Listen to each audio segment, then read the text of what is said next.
Cédric Oudiaïou qui parlait quand même de cette équipe de l'USS Kraké, mais on a vu que c'était une affaire de niveau.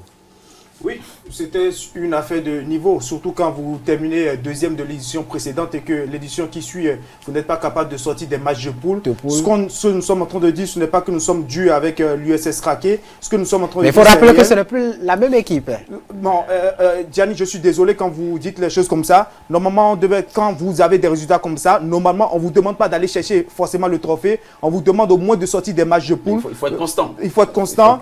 Et quand vous observez des résultats comme ça, c'est qu'il y a rupture sur la continuité, c'est qu'il y a problème. Et en même temps, dans ce même temps, il faut pouvoir se regarder dans le miroir et se poser les bonnes questions, situer les responsables à tous les niveaux, parce qu'il n'y a pas que le coach principal qui soit concerné. Oui, déjà, Cédric, vous avez suivi la compétition, en tout cas avec moi, du début jusqu'à la fin.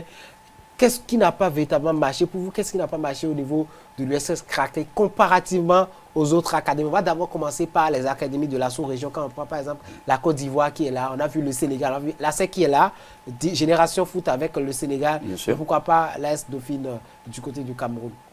Je pense que déjà c'est au niveau de la maturité.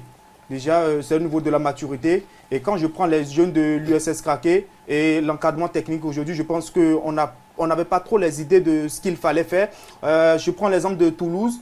Sur le premier match, on est mené, on va 0-0 à la mi-temps. On revient, on est mené 3 buts à 0.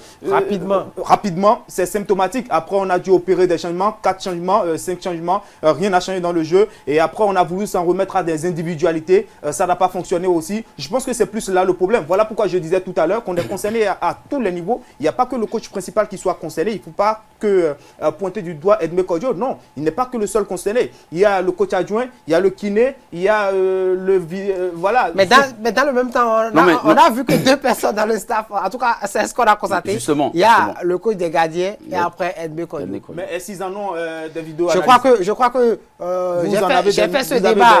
Quel que soit, j'ai fait ce débat avec Moucharaf Soumanou ou encore avec Pépé Villa. En tout cas, on était quand vous regardez l'organisation des autres équipes, contrairement, moi j'ai pris la peine. Vous m'avez vu sur le terrain presque chaque jour. Donc quand j'ai pris la peine de regarder les autres équipes et quand j'ai vu l'organisation autour des autres équipes, j'ai compris qu'il y a quelque chose qui manquait à cette formation de l'USS Kraké au niveau de l'encadrement.